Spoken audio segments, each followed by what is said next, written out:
A couple of days until New Year's Eve, and I want to ask you, do you want to change something in your life next year? Do you want to change something in your behavior or maybe in your appearance next year? That's basically what I want to talk about today. Can you change your life? Can we change our lives? Can we change ourselves? And how much can we do it? More about it in a moment. But obviously before we begin, I have to tell you that this is Yury Experience, and here I share my various experiences about different topics. I do 2 videos per week, Mondays and Thursdays. If you will enjoy this video, please drop a like. You can also subscribe to the channel. Let's go. We will start with my personal opinion. In my personal opinion, people can change themselves, at least on a personal level. We can change something in our life. We can change our appearances. There are some things that are not as easy to change, but overall, a lot in our life depends on our decisions and on our behavior. And I'm a firm believer that people can change their life, people can change the way they live their lives, they lead their life because of society, maybe because of their friends, family, or maybe because of their personal decision. Which surprisingly brings me to the topic of jails. To be honest with you, this topic of today's video came from my discussion with a friend of mine about the target of jails. What is the goal of jails? What shall jails do to people? Shall jails hurt people so much so other people are scared and don't want to come to jail? Or shall jails help people to adapt to society, help them to have the second chance basically?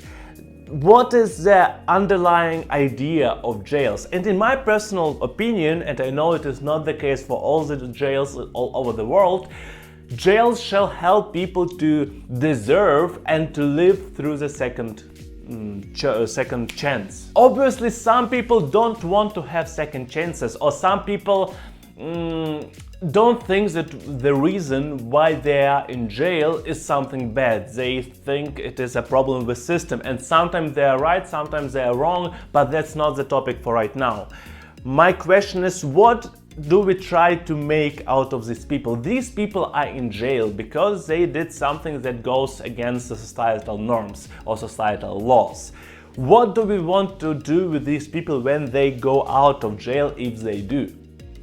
Do we want them to be full-fledged members of society, or do we want them to be repetitive criminals who will go back to jail soon?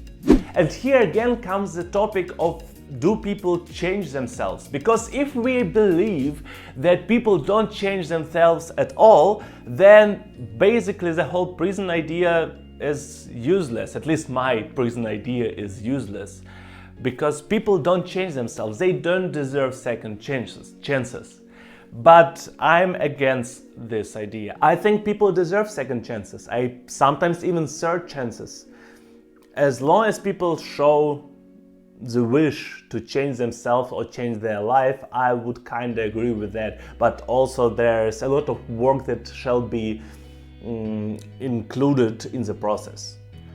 But coming back to the topic, yes, I do think that people who are in jail can change their idea of life and be what we understand as good people, and become good people, become full-fledged members of society. Since I believe that people can change themselves, comes another question. How much can people change themselves? Because we cannot go from the idea that person can be a very crazy person and that person becomes very calm person, or that person is completely chaotic person and in the next moment that person is completely tidy and very again calm. I am a no believer of drastic changes, of changes overnight, that today this person is one person and tomorrow I will lead completely different lifestyle. I don't think that this idea works for most of us. Maybe for some of us, but for most of us, in my personal opinion, we need small, gradual changes that lead us to this goal that we have before our eyes. And here I want to give you another example. New Year's resolution, and a lot of us have New Year resolutions, and that connection to sport and health and eating healthy, because based on my experience and knowledge, a lot of people have New Year's resolution. I will go to fitness studio every day. I will keep my food healthy. I will eat only healthy foods, no fast food at all.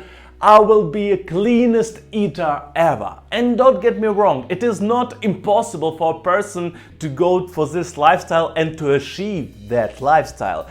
But if you have completely different lifestyle and you want to jump on a new train, you will probably not be able to keep going with the train for a prolonged period of time. Most of us cannot just completely rotate our life or like turn our life upside down and live like it. No, most of us do gradual changes, and that is what we see at fitness studios the whole January, where a lot of new people come to fitness studio and do some stuff, but then in February the amount declines. Same stuff with healthy food. I know a lot of people who tried to nourish themselves healthier, but they understand A, it is not always an easy job, at least if you're not used to it, and B, it is not always as tasty as a not healthy option. Which is why, yes, people want to change themselves, but sometimes they jump on a completely different route and they think that they can keep up with themselves, with their own ideas, and their bodies and their psychology said them, no, I cannot do it. Again, don't get me wrong, there are people that can do it. There are people who can like go to sleep today and tomorrow wake up a completely different person with completely different ideas, and that will just work for themselves. That will just work for them. But not all of us can do it. In my experience, a lot of changes that happen in life of different people, for better or for worse, happen because of different triggers in their life. And these can be different things. These can be strong emotions connected to some maybe critical situations, or maybe they have some strong reasons, they have some strong resolutions, not just New Year's Eve resolution, but I promised my grandparent, which died yesterday, when I was holding my grandparent, that I will do that stuff, and that is why I'm doing it. I can give my personal experience as an example for that. I moved from country to country a lot, and each travel or each move from country to country changed my character a bit. Because of various reasons. For example, my move from Ukraine to Russia, my very first move when I was 13, yes, that was understanding that sometimes you need to leave people behind. Sometimes you lose contact to people, although you were best friends, but you don't live in their neighborhood anymore. And basically, and that's true to this day, I don't have any connection actually to most of my school friends from my Ukrainian times, although I went to school there for 8 years. Another example, when I moved from Russia to Germany. It would be extremely difficult for me to move back to Russia right now, because my values changed over time. I live here, so plus minus since 8 years, yes. And I adopted a lot of values that are normal here, but they are not normal for Russia anymore. And I know that there are some values in Russia that I cannot recognize as normal anymore. It doesn't make them good or bad. There are some societal opinions that can do that, but in my personal opinion, that's too subjective. But the point is, a lot of these values are just different. They are not normal for me anymore, which is why it would be very, very difficult for me to move back if I would have to do it. In conclusion, I will add a bit negativity. I said at the very beginning that I believe in a personal change. I think that every person individually is able to change that person's life. But I'm not a strong believer of societal changes, of big changes, of changes on a big scale. I'm pretty sure there will always be some problems that are solvable at any moment.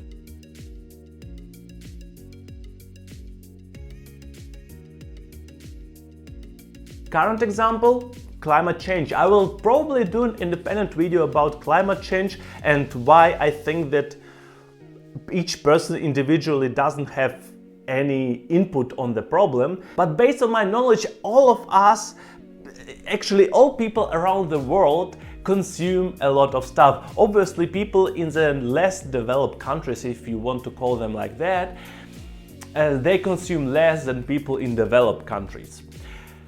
But they want to consume more. They want to come to the level that they can consume same stuff or same amount of stuff as people in West Europe and in the USA. The point is, all of us want to consume. With time, the amount that we want to consume will probably decrease, but new people will come who couldn't consume prior to this moment, and they will want to consume now, because society works like that. Which is why I personally don't believe that individual people, normal people can solve global warming. I think it is a question for science. But that's a different topic. All I want to say, like in the conclusion of the conclusion, be the change in the world if you want to be one. If you want to see some development, some change in the world, start from yourself. Like if you see that there are like a lot of homophobic problems in your neighborhood, maybe do something about it, maybe invest some money. Like everybody, each person can do a little bit more. I am completely sure of it. I know that I can do more, and I'm pretty sure that most people can do more. Do you have to do more? No, nobody has to do more. But most of us can do more. And if you want to see changes in the world, then probably you need to start from yourself. There's this saying, before solving the problems of the world, you need to clean your room, your whole own apartment. So yes, solve your problems, solve problems in your neighborhood, and that will solve, if every person will solve problems in their neighborhood, then there will be way less problems all over the world. That's pretty much it. I hope you enjoyed the video. If it is the case, please drop a like. You can also subscribe to the channel. You can also leave the comment if you have different or same opinion under this video. I wish you Happy New Year, Happy New Year's Eve. I wish you good start of the 2022. And I will see you in 2 weeks. I'll take a break because I travel to Ukraine for 2 weeks and I want to relax. Yes. So I wish you good time. I will see you in 2.5 weeks because 2 weeks break plus Thursday to Monday. So good luck.